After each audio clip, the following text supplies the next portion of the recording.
최근 대통령의 발언 강도가 점차 강해지고 있습니다. 공개 회의석상은 물론이고요. SNS를 통해서도 다소 거친 표현들을 여과 없이 쏟아내고 있는데요. 최근 대통령의 행보는 어떻게 보십니까? 대통령 말 한마디가 정부의 정책이고 바로 그 순간 역사가 되는 겁니다. 그런데 이재명 대통령은 그 내용을 보니까 설탕 부담금,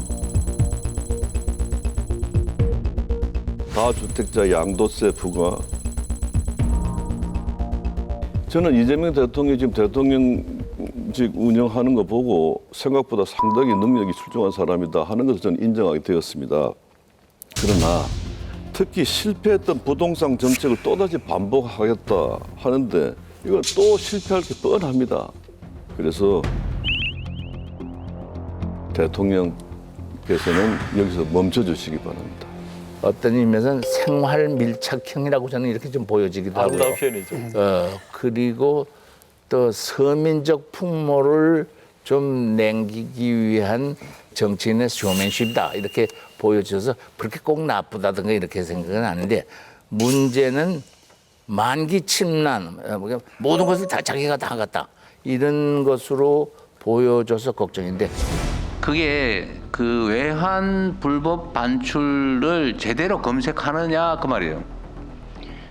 예, 저희가 열심히 하고 있습니다. 그런데 그거는 저희가 세관하고 같이 하고 있고요. 저희가 주로 하는 일은 이제 총기를 자꾸 딴 얘기를 하시네. 뭐 누가 딴 거 물어봤어요? 예, 하고 있습니다. 네? 이거 딴 데 가서 노세요? 지금 의논하고 있었습니다. 수입에 대해서 관할 부처청이 있을 거 아닙니까? 네네. 그럼 거기서 그 뽑아가지고 예.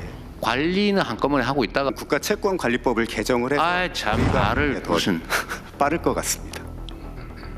그거 될 때까지 예. 그 사이에 지금 얘기하잖아요. 예. 논의를 법은 최대한 빨리 하고 예. 국회가 지금 너무 느려서 저 어느 세월이 될지 모른단 말이에요. 그때까지 기다리실 거냐 그 말이지 내 말은. 전문가들이 잘 숙의하고 숙고해서 좋은 결론을 낼 수 있는 경우를 막게 되는 그런 경우가 생겨서 조금 걱정스럽다 이런 생각을 지워버릴 수가 없습니다. 대통령의 메시지는 무게 중심이 다르기 때문에 굉장히 절제되고 통제되면서 나와야 돼요. SNS 통해서 하루에 3건씩도 내고 특히 그 심야의 메시지를 내시잖아요. 이런 부분들은 오히려 그 과유불급이 돼서 약보다는 독이 될 수도 있다는 그런 측면에서 좀 절제될 필요가 좀 있다고 좀 봅니다. 경기지사 시절부터 하셨다라고 했는데 그때도 사실은 옆에서 참모들이 만류하고 심지어 비밀번호까지 바꿨다는 거 이러시면 안 됩니다. 근데도 기어이 다시 또 본인 인증하셔갖고 또 하셨다는 거죠. 아마 지금도 비슷한 상황 아닐까 싶은데 좀 대통령님께서 많이 마음이 답답하다라고 좀 익힐 수 있는 부분이 있지 않을까요? 근데 대통령 되기 전에는 그런 행위도 있을 수 있습니다만은 이제 대통령 됐지 않습니까? 네. 그러니까 대통령은 매 순간마다 외롭고 고독한 결단을 갖다 계속 내릴 수밖에 없는 그런 자리거든요. 그러니까 매사에 신중해야지 대통령 입이 가벼워서는 절대 안 된다는 것을 다시 한번 강조합니다. 그 문재인 정부 시절에 청와대 출입하셨잖아요. 네네. 문재인 대통령은 그 메시지를 자주 내는 편이었나요? 어땠나요? 문재인 대통령도 메시지를 자주 냈었다는 기억이 듭니다. 그리고 그때 이제 탁현민이라는 분이 계셨잖아요. 그래서 그분이 이제 그런 역할들을 굉장히 많이 했었는데 사실상 알맹이가 없는 그런 정책들 홍보가 많았었죠. 그래서 그게 문제가 됐었고 지금도 사실은 조금 같은 그런 상황이 아닌가 생각이 들어요. 아까 이제 우리 김무성 대표님께서 부동산 관련해서 말씀을 하셨는데 부동산 대책도 그렇지 않습니까? 지금 화약골처럼 막 터져 나오는데 금융위원회가 5대 시중은행 실무진과 제2금융권 관계자까지 불러 긴급 회의를 연 건 이재명 대통령이 다주택자 대출 연장이 공정하냐는 글을 올린 직후였습니다.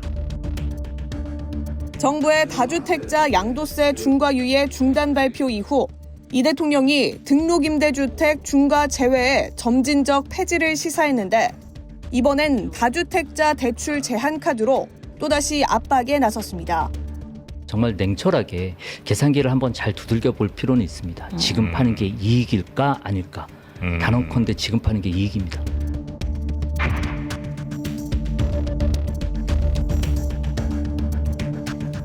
사실상 이게 그 알맹이가 없고 굉장히 조급하다. 그렇기 때문에 이렇게 지금 폭탄 터트리듯이 계속 SNS를 하시는 거 아닌가 그런 생각이 듭니다. 혹시 옛날에는 SNS가 없어서 그렇지 옛날에 SNS가 있었다 하면 SNS를 적극 활용하실 만한 대통령으로 누가 있을까요? 노무현 대통령이 좀 마련했고요. 노무현 대통령하고 이재명 대통령하고 여러 가지 점에서 같은 점이 꽤 있습니다. 둘 다 정의로우려고 노력하고 진보적인 성격이 있고 거기다 기득권 세력에 대해서는 도저히 참지 못하고 저항했고요. 그다음에 직접 화법을 사용했고 그다음에 정치적인 결단력을 대단히 중시했습니다. 그런데 노무현 대통령 스타일과 이재명 스타일은 노무현 대통령은 토론을 좋아했어요. 그런데 여기는 이재명 대통령은 좀 일방적인 아주 내뱉는 말 쪽 그런 식으로 의제에서도 꽤 달라요. 노무현 대통령은 지역주의 극복하고 시민 참여 정치 이런 것을 강조했는데 지금 대통령은 대단히 실용적이고 또 서민적인 이런 모습을 갖추려고 그 의제들을 다 글로 집중시키는 것을 볼 수 있습니다.